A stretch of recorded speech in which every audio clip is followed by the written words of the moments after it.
Hello, welcome to a Get Started video. Today we cover Scopus.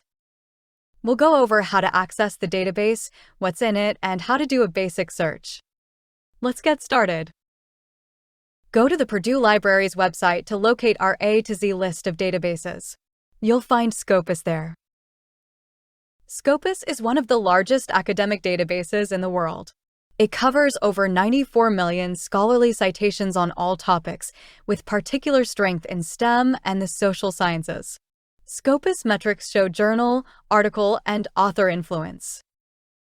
Here is the main page. In the middle, you'll find the search window. There are two main ways to use it. 1. Documents. You can find articles by topic, author, and more. It's the typical way to look for information. 2. Authors. Think of this as a unique power search. You pick an academic author to find out what they've published and who has cited them. Scopus uses this information to provide metrics about the influence of academic authors and their work. You can also find every work cited in an article. The method is called citation tracking. There are two other less common ways to search Scopus beyond the scope of today's video. Today, we'll cover how to do a document search, not authors. You can search by exact fields like a word in the article title, a keyword, or a funding sponsor like the National Science Foundation. You can add search fields and input a date range. You can click on the advanced search link if you want more customization. We'll demonstrate a basic search. We'll start by searching for the keyword phrase, Sustainable Development Goals. To find citations that contain an exact phrase, enclose the phrase in braces. If we didn't search for the exact phrase, we'd obtain a list of every article that contained the word goals in it. We'll next add another keyword, building. We'll then limit the publication date to academic work published since 2021. The results appear. On the left, a variety of filters to narrow the results. For example, we'll limit to content with an engineering focus.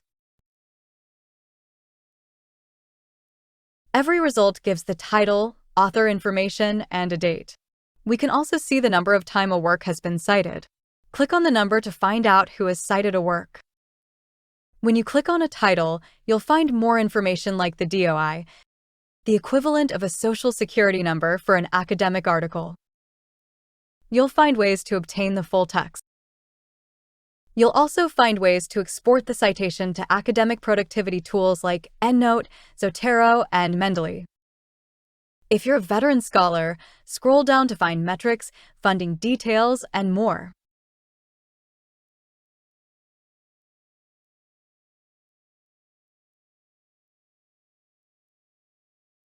References is a list of the citations included in the article we're looking at. If you need more help with Scopus, look for the question mark button in the top right corner.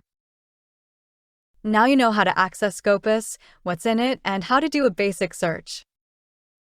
For more information, visit the Parish Library homepage.